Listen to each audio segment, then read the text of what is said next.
In October of 2026, there's going to be a financial crisis that envelops the entire world. It's probably going to be the worst crisis of our lifetimes. Worse than the GFC, worse than the dot-com bubble, worse than the COVID crash. And in this video, I'm going to give you guys the roadmap of how these sequence of events are going to unfold over the next year and a half. I'll give you guys strategies on how to get through this period and also tips on how to thrive during this period. All of that's coming up.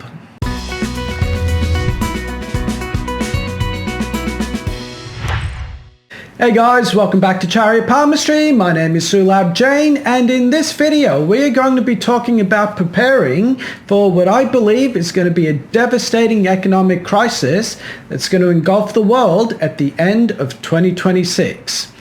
This is going to be a very important video because it's not just like the monthly videos that I make where I just give predictions. This is a bit of a longer snapshot. And the last time I made a video like this was all the way back in 2020 as COVID was happening. And I'll throw up a screenshot of a video I made back at that point in time. And at that point in time, I was actually warning about a big economic crisis that was going to engulf the world at that point.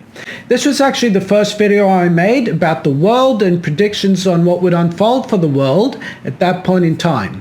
My channel before then was just palmistry videos and interpreting different lines and symbols on the hands. But this video I felt was very important at the time because I saw some dark clouds on the horizon. And I started out predicting that in January there'd be the start of some economic problem that would take over the world, that by March that problem would become apparent. What actually happened was COVID started leaving the borders of China at around about that time, and by March the whole world was put into lockdown. I then predicted the bounce happening at that time, meaning that by April some calm would be restored, and it was actually at that time that the world's government started printing money and started supporting the economy. We then predicted a down month in May, and then by September, I was predicting that the deflationary crisis from COVID would become big inflation. And there are a couple of reasons I'm showing you guys that screenshot from what's basically 5 years ago. Firstly, it's to show you guys I've got a bit of a track record with this kind of stuff. Secondly, I also want to emphasize the fact that I didn't actually predict that there'd be a virus that would kill 100 million people. I was just looking at the economics of it all, and I think it was Saturn transiting into Capricorn that led me to believe there's a financial disaster due to take place at that point in time. The reason this is important is very soon there's going to be another malefic that transits into Capricorn, and that's what's going to create the disaster to come. So before we explain the disaster to come, let me show you guys a template or the sequence of events that I think are going to be unfolding between now, the middle of 2025, and the end of 2026. Now, I'll title this screen Predictions for 2025 to 2027 because I think this economic crisis is going to go on for a bit. So my first prediction is that between June to August of 2025, there's going to be a lot of political instability. Then between September and October of 2025, there's going to be a new war or a lot of armed conflicts. By November, I'm expecting a big rise to take place in the housing market, which should get us through to the end of 2025. In 2026, in January and February, there should be a new war or a new armed conflict. Then coming into June of 2026, I'm expecting a big housing boom, during which time house prices should be going up like crazy. We'll then get into a period between August and September of 2026, which will bring more political instability. Now, I should mention political instability here is either a government being toppled, a military coup, maybe even an assassination or something along those lines. It's going to be a bad period. And then by October of 2026 is when I believe the crisis will begin. In November, this crisis will deepen, and then by December of 2026, this crisis becomes obvious to everyone in the world. When I say crisis, I'm talking about a real estate price crash, a big banking crisis, possibly even bank defaults, along with major money printing to take place. And so this is a template for the next 18 months. And you'll notice I'm not giving predictions for 2027 just yet. The reason is, first I want to get you guys through 2025, then I want to get you through 2026 in order to then focus on 2027. So we'll come back to that at a later date, and I'll probably fill this in future videos on what I'm expecting to happen then. But this financial crisis, it is going to be a big one, but there's a series of predictable events, I think, that are going to happen first in order for that bigger domino to fall. Now, that's one thing. I also want to have a look at the big picture of what's happening with the world within the smaller context of that 1.5 year period. And to make sense of this, I'll throw up a screenshot that I've put on my video a lot. This is my 2020s decade cheat sheet. For those of you who are new to this channel, I put out a video, I want to say 4 or 5 years ago, which I made these predictions on what's going to be happening with the world throughout this decade. I was talking about 2020 to 2022 as being a period of pessimism, and in hindsight we actually predicted the end of COVID, or the end of the COVID craziness at that time. Because in 23 to 26, the period we're in now at the time of making this video, I believe is a period of optimism. And most people aren't as rattled as they were during COVID. However, the next step here is that the end of 2026 to 2027 is going to be a period of disaster. New wars, political instability, a financial crash. And that will lead us into 2028 to 2030 as a period of a new global war.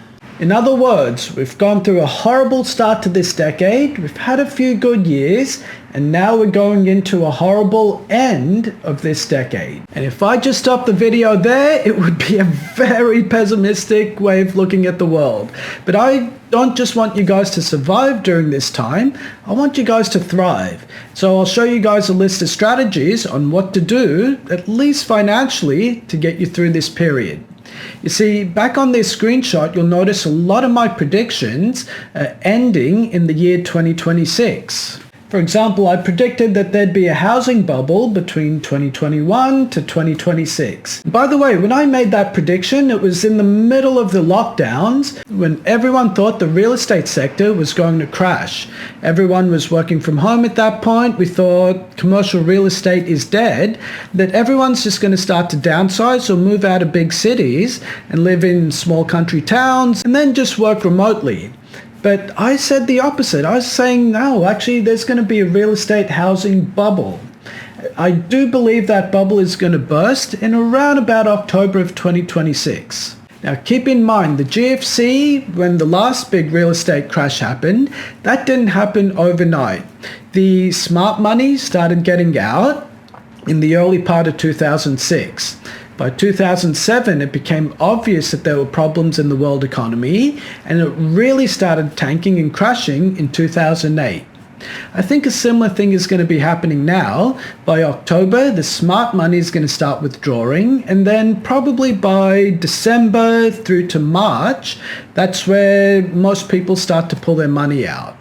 So keep an eye on that. But energetically, there's 2 planets at play here. There's Ketu and also Jupiter. What's going to happen is in November, at the end of this year, Jupiter is going to transit into Cancer. It's only going to be there for a short period of time, but I think that's going to start to lift property prices a little bit. And then it goes retrograde into Gemini and comes back again in the month of June. And that's why I'm predicting there's going to be a huge housing boom in that month. You see, Jupiter loves to be in Cancer. It's one of the strongest places for it to be. And Cancer rules homes and houses, real estate, stuff like that. And that's why I think there'll be a big, let's say a blow off top for real estate.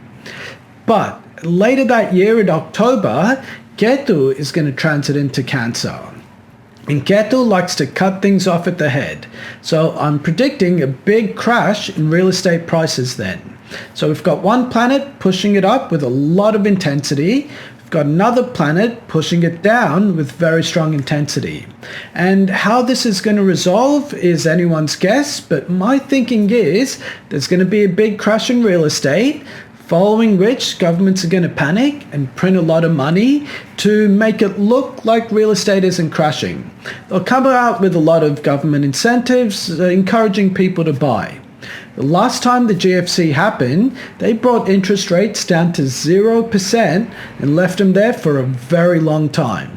That may not be an option now. So if you're in the real estate world, look at these dates very, very carefully, November of 25 and June of 26, then plan some kind of strategy. My next prediction in this screenshot was that there'd be a crypto bubble. And you'll notice I didn't actually give any dates for this bubble. You see, since the start of this decade, there have been 2 bull markets with crypto, and there'll probably be a third by the time this decade is done. So I can't really put timing on that, except to look at the big picture, which is that countries are now actually looking at accumulating crypto as a reserve asset. So if we are going to come into a period where there's instability in the financial sector, maybe banking crisis, might be a good idea to have something that's outside of the banking system. And then I want to talk about gold and silver. In this screenshot, I'm putting 2026 as the end date of a gold bubble. And I just want to clarify that mostly when bubbles happen, the price goes up a lot and then it crashes and comes down. I'm not so sure that the bubble with gold and silver is going to result in a crash.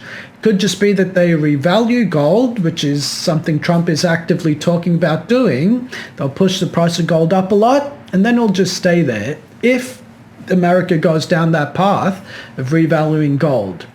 If my other future predictions happen with all these wars and political instability and so on, that might also push up the price of gold too. So this is one area we should all be looking very carefully at. That end date of 2026 is not a recommendation to buy or sell at that point. In fact, I should also mention, on this channel, we don't do financial advice. Remember that. I give my predictions on where I think the world's headed. It's up to you guys to talk to someone who knows what they're talking about to get financial advice. But my next prediction here was that there would be a stock market bubble taking place. Now, I said this in April of 2022, where the world was still in lockdown and we thought we were entering into a depression. I still think this bubble is going to continue despite all these tariff talks and, counter trade wars and all this silly nonsense going on with the world and with the world economies. Having said that, since the beginning of this decade when I put this screenshot out, I've been involved in a new project called Road V. And in that project, we're using astrology and AI to make specific stock recommendations. So we can tell you where the energy of a stock should be high or low, and then you can decide if you want to follow that advice or not. So that's the stock market, not really saying if it's going to go up or down. What I am saying is I believe the end of 2026 is going to be a tough period for stocks. The next thing to mention is the AI bubble. Believe it or not, we actually did predict this. We also predicted that it would end in 2023, and that obviously hasn't happened. So I'm going to cross that date out and put in that I think the end of the AI bubble will be in February to March of 2028. And I should clarify what I mean the end of the AI bubble. AI isn't going away, just as the internet didn't go away after the dot-com bubble. What happened during the end of the dot-com bubble was that companies stopped investing stupidly in dot-com companies. So it destroyed a lot of valuations for a lot of companies, but because the internet was a solid technology with a genuine use case, over the years after that point, a lot of dot-com companies did well, such as Amazon, for example. I think a similar thing is going to happen with AI. Right now, a lot of companies are putting a lot of time and money and investment into developing AI algorithms, and it's unsustainable, but this is going to go on for a couple more years, and then that bubble's going to burst. AI isn't going anywhere. That will always be with us. But the easy money for AI should be ending in that date. And then my last two predictions, that India would enter into its golden age, going on for, actually I didn't give an end date on that one. It could be decades, it could be going on for centuries even. At the moment, India has become the 5th largest economy in the world. There's a big gap between India and China right now. I think off the top of my head, China's GDP is something like $14 trillion, whereas India's GDP is $1.7 trillion. So India has a long way to grow to catch up with China, but I think China's probably the best comparable example of India, because historically speaking, China and India have been the wealthiest countries in the world throughout most of human history. Egypt, by the way, has been the 3rd other wealthiest country in the world, but they're so far back it's not even worth discussing them at this point. We're talking about India's growth. It's got a long way to run. And despite the almost near certainty that India and Pakistan are going to get into a war with each other at some point in the future, India's growth actually looks very good. On that note, I want to share with you guys a conspiracy theory that I have. Just recently, about a month or two ago, India and Pakistan got into an armed conflict where they were launching bombs and attacks against each other.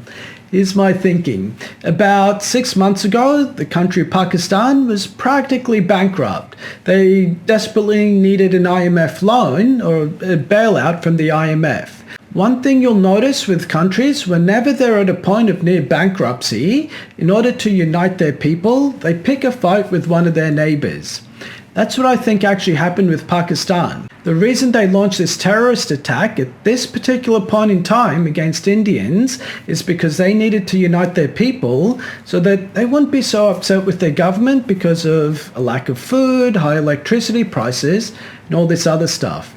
Once Pakistan received this IMF loan, you'll notice the whole hostilities between India and Pakistan settled down.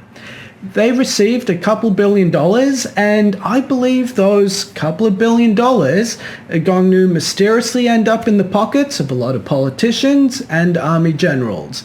And when that money runs out, we can estimate that to be in about 6 months from now. So it's actually a very small loan that Pakistan received. But when that money runs out, it's possible there could be another attack on India. So I'll just throw that out there now, more as a conspiracy theory rather than as an actual prediction.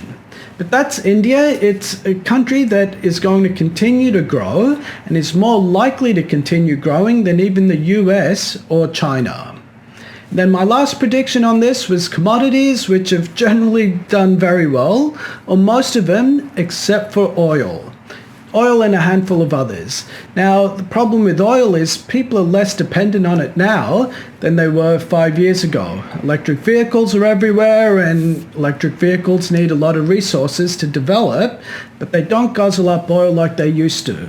And so the big picture there is that commodities will continue to go up for the next few years. Oil, I'm not so sure about. And that's where I want to end this video, guys. We have some very difficult 18 months ahead of us, followed by another 12 difficult months, followed by 2 years of world war. I'm sorry, I shouldn't say a world war, a new war in the world. That's a better way to phrase it.